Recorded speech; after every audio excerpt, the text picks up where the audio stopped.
Hey y'all, thanks for tuning in. I was thinking this week, there are so many people that I'm seeing, and so many times that I've done this myself, do this one thing, and I need to know if y'all do it. I need to know if I'm like crazy for continuing to feel like I see it, and also identifying with it because of what I've done in the past. So, have you ever felt like you're shrinking yourself in order to fit in spaces so that other people have the capacity at which to digest you? So, like, when I see people doing it, I'm like, I wonder what would happen if that person just authentically acted like who they are in this room. Like, I wonder how the room would shift. I wonder how the thinking would shift. I wonder if something would be different. I wonder if they could be able to build the capacity of that other person just by being who they are and being in the room with this person who perhaps didn't have the capacity at which to deal with that behavior, or what really made me think of it is, and I'll link that video to this one, but when I was talking last week about some different things on my videos. One of the videos, oh my gosh, my hair is staticky and it's really making my face itch. But anyways, one of the videos was about like when you feel annoyance toward other people or when you feel judgment toward other people. And I was like, isn't it interesting how we in turn inherently stifle ourselves and shrink ourselves because we think those people are going to feel judgment toward us.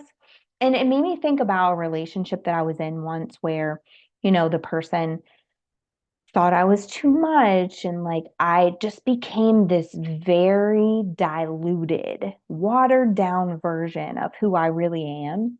I sang less, I didn't dance as much, I was different. I was a different type of mom when, he was watching, etc. And I'm like, why did I do that? Like, what was my method inside of shrinking myself whenever he was around? Because it wasn't like that when he wasn't there. I mean, there were some pieces of me that I lost, but it wasn't like that when he wasn't there for the most part. And I was like, it's because I didn't think that he had the capacity at which to receive me. And he trained me to believe so because in moments where I was being my full authentic self, he would tell me that I wasn't funny. And obviously, I realize now that that was a very, emotionally abusive relationship. But he would tell me that I wasn't funny, or he wouldn't laugh at my jokes on purpose. So it would be like you tell a joke and he's the only one in the room and he wouldn't do anything, and you'd be like, like you never even told the joke in the first place. And like those were indications for me that I needed to be less because he couldn't hold the capacity for dealing with someone like me.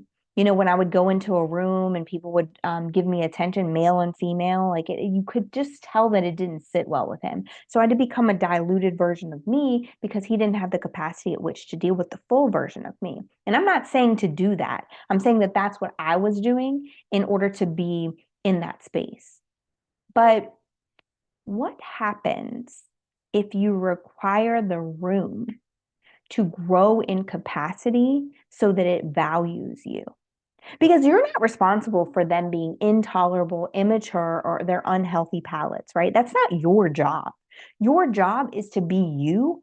And if they are intolerable, immature, and they have unhealthy palates, then they either rise up to the occasion or they don't belong in your space because it's never your job to shrink yourself in order to be more digestible by other people.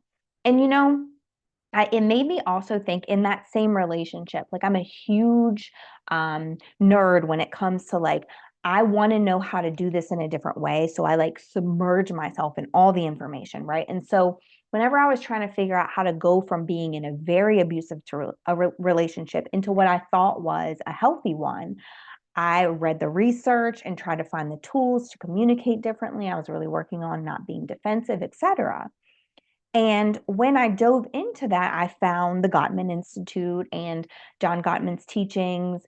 And I was like in love with all of it because it made so much sense to me. It wasn't just about be who you are and somebody will accept it. It was about, if you love this person, then you're really going to focus on how what you're saying is going to be received by this person. And when it's a healthy relationship, it'll be reciprocal. And there were just all these teachings that I learned.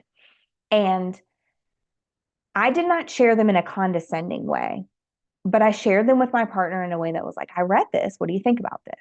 Can you listen to this and tell me what the standout points were for you? Like, just to get a conversation going around, like, are we on the same page when it comes to what we think healthy looks like, kind of thing. And I never presented it in a way that you need to listen to this because you need to be doing these things, because there was a point in time where I really didn't believe that to be true because I thought this was a healthy person. And then there was a point in time where in our relationship, the communication was not going very well. And I was trying to use all of the strategies that I had learned, and they were falling flat. And I did realize that, like, yes, you have to model, and you can model and model and model. And then finally your partner will like catch on to the way things are happening, which was the way that the videos in the Gottman Institute suggested doing it.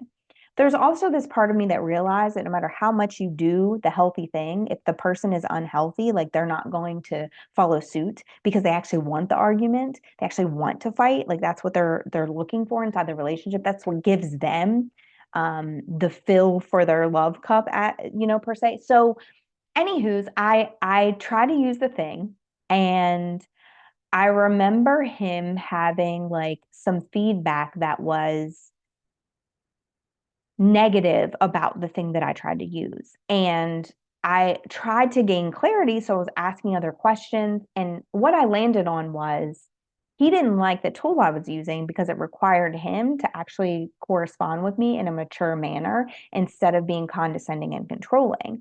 And because that didn't really fill him or feed him, he didn't want to do it that way. So what he told me was, all of those strategies and podcasts and all the things you listen to are great, but they're a generalized way of making things work. Maybe they just don't work inside of your relationship.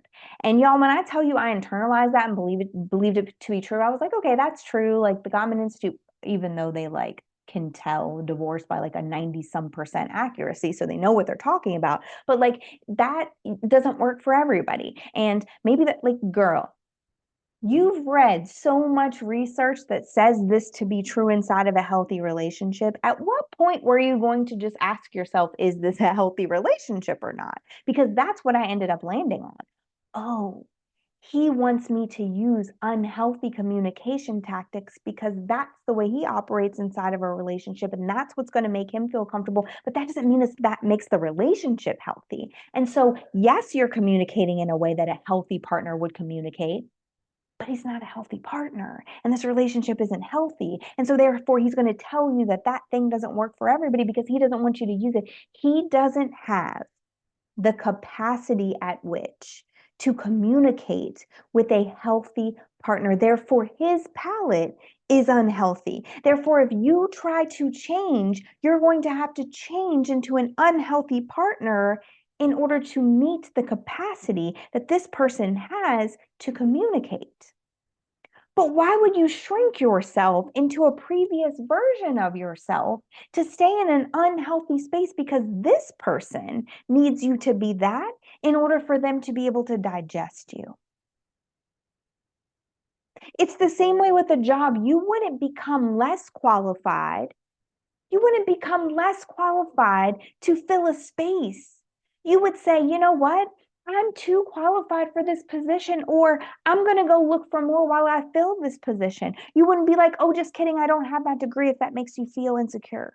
No, you're not going to shrink yourself for that toxic work environment. You're going to find a new environment, because the environment that you walk into should be able to hear all of your qualifications and should either have the capacity at which to receive them or the willingness to level up so that they can receive them.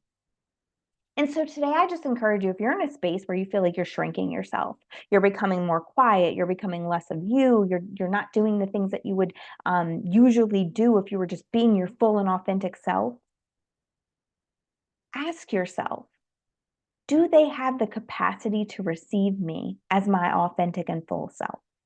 And if they don't, do they have the capacity at which to want to grow, to level up to this healthy space? And that's not me saying have them level up to match you more. If you're not healthy, then you got to go fix that too. And If they don't, I am no longer willing to shrink these things to fit the capacity at which this person can hold them, receive them, and navigate life with them. I'm only willing to be my authentic self. And if the room doesn't have the capacity at which to handle that, then I'm going to change the room. I really hope that for you guys. And I would love that for you guys as you're navigating, breaking free from the bondage that we've all put ourselves in an effort to be, more palatable to the people around us, to sustain the life that we're in. I want all of us to break free from that bondage and to really experience the pure joy that we're supposed to be experiencing. Not to say that we're not going to have heartache and bad things aren't going to happen in our lives, but we'll be able to find the joy in life instead of walking every single day in misery because the bondage is holding us there. Thank you for listening. I appreciate you. And again, remember, you can follow me all these ways and get more of my information. Reach out to me directly through DMs. I love to hear from you guys, and I appreciate you so much. Remember to like and subscribe, leave a rating on my podcast, as well as watch this video that's attached so that you are able to get more information that will resonate with you. Again, I appreciate you guys. Love you. Thanks for tuning in, and I'll see you next week.